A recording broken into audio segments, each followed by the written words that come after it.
ಎಲ್ಲರಿಗೂ ನಮಸ್ಕಾರ. ನಾವು ಮಾಡೋಣ ತುಂಬ special recipe drum stick leaves chapati. ಈ ರೆಸಿಪಿ ಮೋದಿಜಿಯವರ ಫೇವ್ರೇಟ್ ಅಂತ ಹೇಳ್ತಾರೆ. ಟೇಸ್ಟು ಸೂಪರ್ ಇರುತ್ತೆ. ಇದು ತುಂಬ ಹೆಲ್ದಿ ಮತ್ತು ಟೇಸ್ಟಿ ರೆಸಿಪಿ. ನಾವು ಹೋಮ್ ಮೇಡ್ ಸ್ಟೈಲಲ್ಲಿ ಮಾಡೋಣ. ಇವಾಗ ಹೇಗೆ ಮಾಡೋದು ಅಂತ ನೋಡ್ಕೊಂಡು ಬರೋಣ. ಇಲ್ಲಿ ಚಪಾತಿ ಮಾಡೋದಕ್ಕೆ ನಾನು ಗೋಧಿ ಹಿಟ್ಟನ್ನು ತೊಗೊಂಡಿದ್ದೀನಿ. ನೋಡಿ, ನೀವು ಜರಡಿಯಲ್ಲಿ ಈ ಥರ ಗ್ಲಾಸಲ್ಲಿ ಹಾಕಿಬಿಟ್ಟು ಈ ಥರ ಮಾಡಿದರೆ ಹಿಟ್ಟು ಆ ಕಡೆ ಈ ಕಡೆ ಬೀಳಲ್ಲ. ನೋಡಿ ಎಷ್ಟು ಈಸಿಯಾಗಿ ನಾವು ಹಿಟ್ಟನ್ನು ಜರಡಿ ಮಾಡ್ಕೋಬಹುದು ಫ್ರೆಂಡ್ಸ್. ನೋಡಿ ಈ ಥರ ನಾನಿಲ್ಲಿ ಹಿಟ್ಟು 2 ಗ್ಲಾಸನ್ನು ತೊಗೊಂಡಿದ್ದೀನಿ. ಇವಾಗ ಮಿಕ್ಸಿ ಜಾರ್ಗೆ ನಾನಿಲ್ಲಿ ಡ್ರಮ್ ಸ್ಟಿಕ್ ಲೀವ್ಸನ್ನು ತೊಗೋತಾ ಇದ್ದೀನಿ. ಅಂದರೆ ನುಗ್ಗೆ ಸೊಪ್ಪು. ಇದು ನಾನು ಝೊಮ್ಯಾಟೊ ಅಲ್ಲಿ ತರಿಸಿದ್ದು 10 ರೂಪಾಯಿದಷ್ಟೇ ತರಿಸಿದ್ದೀನಿ ನಾನು. ಮಕ್ಕಳು ಇದೆಲ್ಲ ತಿನ್ನಲ್ಲ ಅಂತ ಅಂತಾರೆ.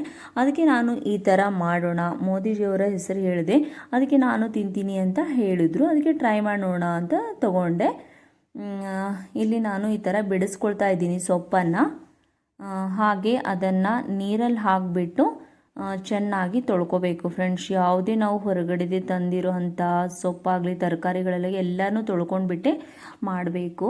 ಇಲ್ಲಿ ನಾನು ನೀರು ಹಾಕ್ತಾಯಿದ್ದೀನಿ. ಇವಾಗ ನೀರು ಹಾಕಿಬಿಟ್ಟು ಚೆನ್ನಾಗಿ ತೊಳ್ಕೊಬೇಕು ಇದನ್ನು. ನೋಡಿ, ನನ್ನ ಮಗಳು ಬಂದುಬಿಟ್ಟು ಕೈ ಹಾಕಿಬಿಟ್ಟು ನಾನು ತೊಳಿತೀನಿ ಅಂತ ತೊಳಿತಾ ಇದ್ದಾಳೆ.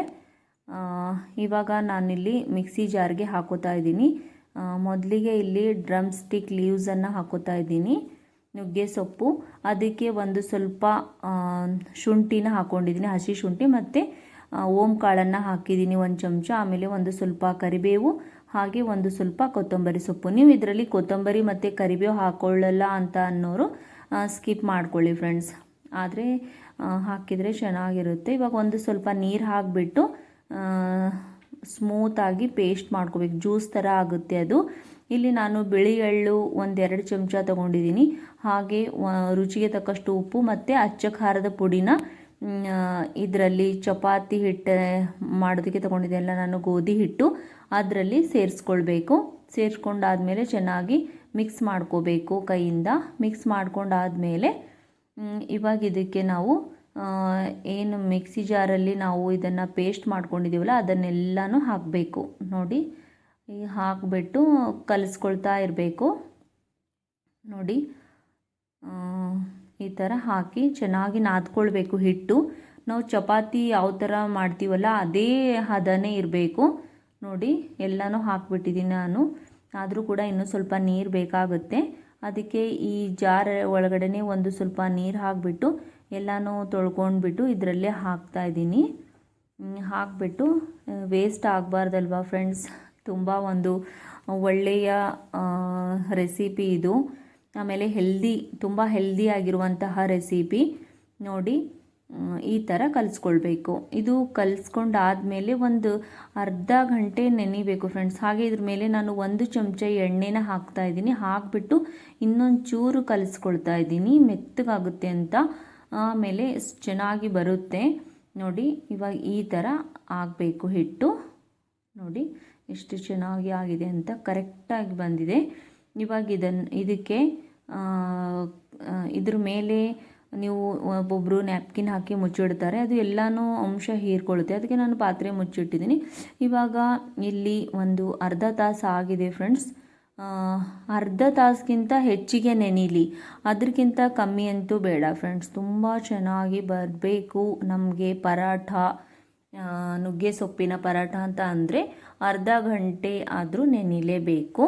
ನೋಡಿ, ಇವಾಗ ನೆಂದಿದೆ ಚೆನ್ನಾಗಿ. ನೋಡಿ ಎಷ್ಟು ಚೆನ್ನಾಗಿ ನೆಂದಿದೆ, ಸ್ಮೂತ್ ಆಗಿದೆ ಹಿಟ್ಟು.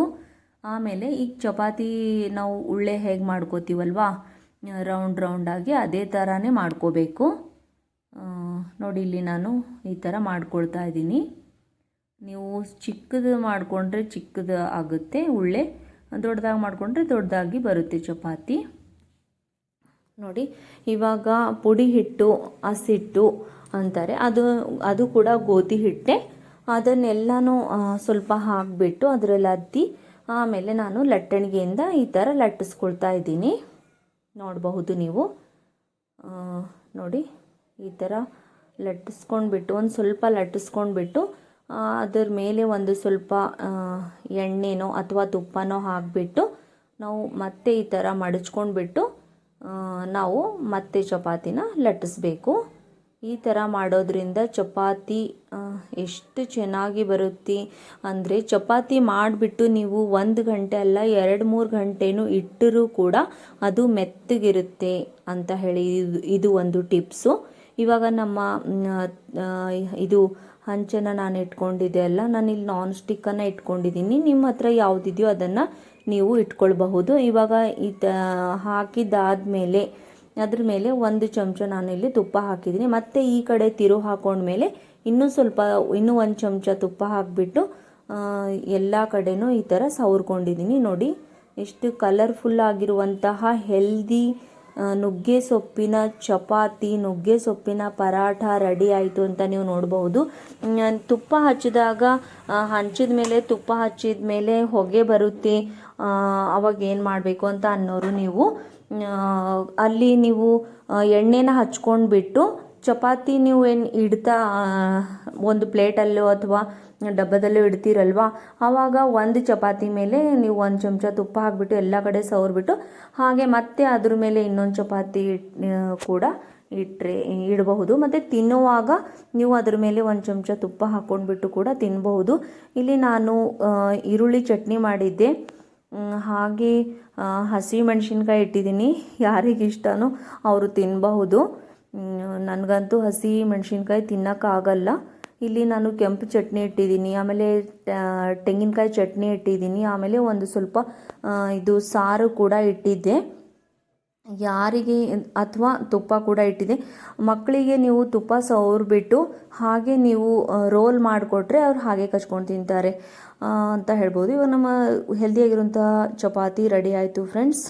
ಈ ವಿಡಿಯೋ ಇಷ್ಟ ಆಯ್ತು ಅಂದರೆ ಲೈಕ್ ಮಾಡಿ ಫ್ರೆಂಡ್ಸ್, ಸಬ್ಸ್ಕ್ರೈಬ್ ಮಾಡಿ, ಕಮೆಂಟ್ಸ್ ಮಾಡಿ, ಮತ್ತು ಲೈಕ್ ಮಾಡೋದನ್ನು ಮರಿಬೇಡಿ. ಹಾಗೆ ಹೈಪ್ ಮಾಡಿ ಕೂಡ ನನಗೆ ಪಾಯಿಂಟ್ಸನ್ನು ಕೊಡ್ಬೋದು friends. Thank you for watching. Bye bye, take care.